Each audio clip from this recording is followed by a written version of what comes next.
It's your sudden but inevitable betrayal. Hey, let's spend about 5 minutes of this movie where he cradles that one dinosaur's head and it dies, and then they stand up and everything's completely okay except for the dead dinosaurs scattering the field there. Like such a clean death and. But hey, at least that one seemed to be possibly animatronic, so that was. Yes, they spent a lot of time. On that one. They were like, hey, we did some animatronics. Look, believe us. Yes. We're going to spend 5 minutes of this already too bloated movie. Morning Daisy the dinosaur there. It's like, hi, I'm Tan. Don't you think you should put a bullet in that dinosaur? You know, a pragmatic thinking hero says, there's not much time here. Look what this dinosaur has wrecked. We do not have time to cradle this dinosaur's head lovingly. And that pragmatic hero over there is Dave. Hi. And we're here with a plant of dubious livingness. More dinosaur than the dinosaurs in this movie. Probably. Maybe the dinosaur that they put together in this movie, which is part cuttlefish, may have a little fern in it as well. Little ficus in it. Little ficus. We put ficus in it because you people wanted more leaves. And in case you haven't figured it out yet, we're talking about Jurassic World. Jurassic World. So let's cut to the chase. What do you think of this movie? As far as popcorn movies go, this was an insult to popcorn movies. It's just, you go in with low expectations. Okay, this is going to be a lot of running and screaming, like Jeff Goldblum said in the first one. Yep. First, it's fun, but then there's all the running and the screaming. Let's make a movie just that. Okay. No character motivation, no characters you can care for. Plot holes that you could actually walk a dinosaur through. Yes. Plot holes large enough for the Tyrannosaurus Rex, or even the Indominus Rex. It's the kind of movie where two characters are like, they just got word that the dinosaurs are loose and everybody needs to go back, but they come upon this fence with a dinosaur hole through it, and a large restricted area sign, and they go, "Hey, I'm an angsty teenager. Let's have a good time." And the other kid says, "Okay, you're the older brother." All right. Actually, technically, the other kid goes, yes, because he just had a crying fit because that's his job. That's about all he does. To cry. He has a weird autism level knowledge of numbers and facts, right? Which serves no purpose. No purpose whatsoever. List the number of things in this movie that serve no purpose. Chris whatsoever. Pratt, your hero, who gets people killed and saves nobody, and has three expressions, which are concerned, curious, and slightly sexy, and steely determination. And that's it. They've hired a funny guy whose job is usually to be a lovable, roguish goofball, and let him do none of that. And I mean, I still like watching him, but at the same time, there's just nothing there for him. No, he's being held back by a script that looks like it was put together by 4 or 5 dinosaurs. Yeah. Let's see. Who else were useless? Well, as I said, the autism was useless. Yes. There were after Indominus Rex goes camouflage. Mm-hmm. Because because it was a cool way of killing some dudes. Mm-hmm. So you have a bad guy, bad dinosaur, whose abilities are dependent upon what they need to do at any particular time during the script. Like if you need a 60-foot dinosaur to sneak up on somebody, cool. Poof! There he is. There he is. And I mean, it's not like he. Now I know it seems a bit rich to say these dinosaurs should have some motivation. Mm-hmm. But I mean, arguably, they should have at the very least a biological imperative, and Indominus Rex does not have that. No. He goes where the script dictates he goes. Mm-hmm. And honestly, I fear that it's not that he goes where the script dictates. Yes. Dictates he goes. It's all about the effects. I mean, like you get the feeling that they basically prevised a whole bunch of sets and locations, and then said, okay, we spent so much money on all of these, we have to go to all of them. So here's the route you're going to go. Right. That gets you through all of these. Which sounds like a park that you would want to go to. Yeah, and I mean, it's and that's one of the weirdest things about this movie is that this, and I know other people have commented on this, but it's a movie that seems at war with itself. I mean, the movie itself is saying, you just want it bigger and louder and with more teeth, and that's terrible. And yet it is bigger and louder and with more teeth, and it's terrible. Yes. And in some weird way, like, maybe in a few years we'll be able to look at this as some weird metatextual work of satire or something, but I think that's giving it way too much credit. Really, like, it's just the movie was commenting on itself.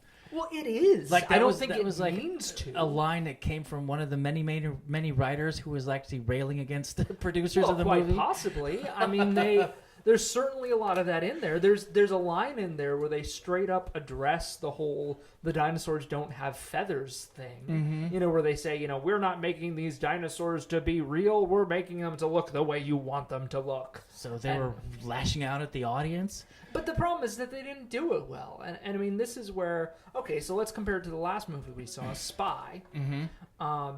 Spy, like all really wonderful satires, is both a spoof on spy movies, Yes. and is itself a really good spy movie. Mm-hmm. So there is a place for a movie like Jurassic World to be a satire on monster movies, and yet also a really great monster movie.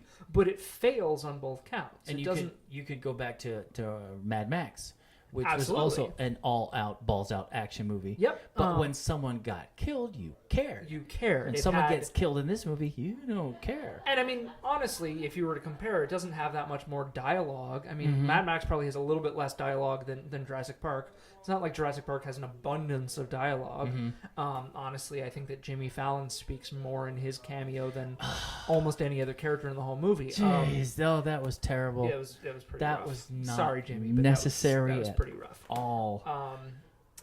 Jimmy Fallon playing a weird satire of himself. Also, a weird suggestion. I mean, they never quite say, but like, clearly the technology in this movie is somewhat advanced of where we are now. And so, I mean, I guess Jimmy Fallon hopes he will be on the television still doing his shtick in as many years as it's supposed to be in the future. It would have been a lot more interesting if Jimmy Fallon had played the Vincent D'Onofrio bad guy character. Yes, it would have. That would have been a lot better because you got one of the best actors of our generation, and they give him nothing but cliche after cliche until the point where you reach in the movie, he's literally just hanging around. Oh yeah, Their helicopters are landing. The way that he spoiler dies. I mean, he literally dies by going, oh shit. And then a dinosaur comes out and eats him. Mm-hmm. But no, before that, he's trying to negotiate with said dinosaur. He's going, hey, I saw Chris Pratt do it. Let me try the stern look. While Chris Pratt is in and then it bites his arm off, which actually I kind of cheered for. That was pretty great. I think that was just a call out to the Marvel movies. You know, everybody has to lose an arm. Everybody has to lose an arm. But I was thinking that Chris Pratt was in the background of that scene, and his job... He does nothing. His job is to, you know, be with the Raptors and a lot of this and everything. And he just kind of stands there He and goes, does exactly what he's been doing through the whole movie. Nothing. You have a hero who does nothing but look intently into the next scene. That's it. And that's the problem with the movie. You've got no one to root for. It's soulless. Who are you rooting for? Nobody. The dinosaurs. Well, I mean, and let's take this back to one of what I think is one of the worst trends in classic sequels ever.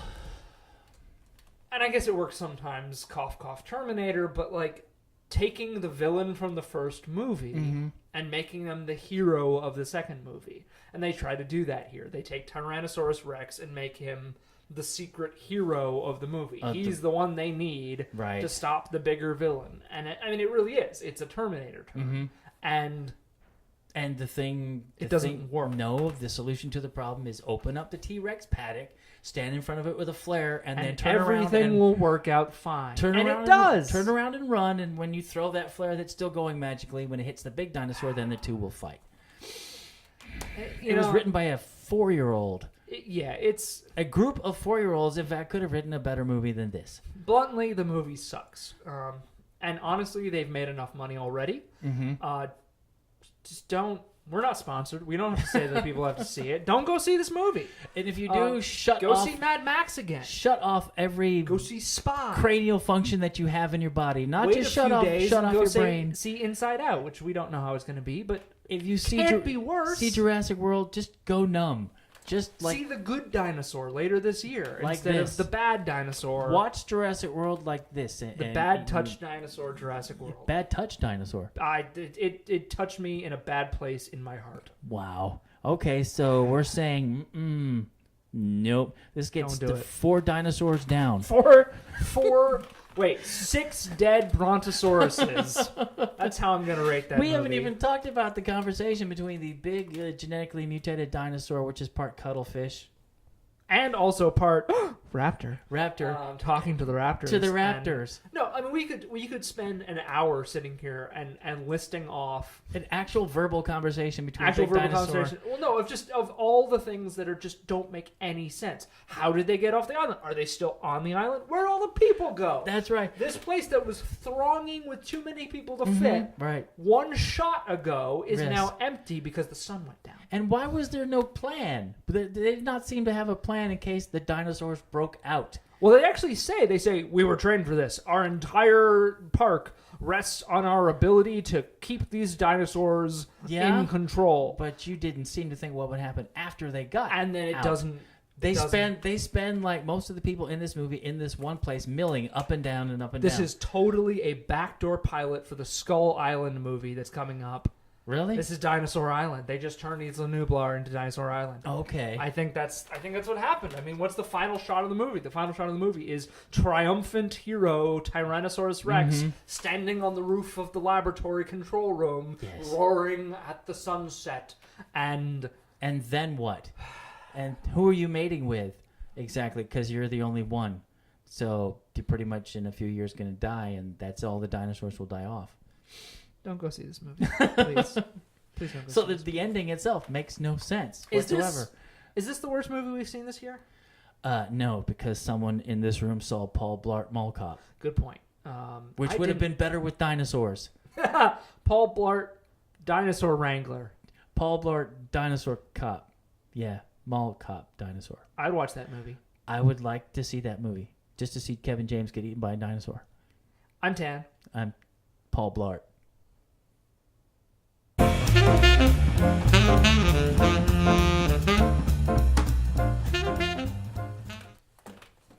I think this movie gave us Going into surrealism.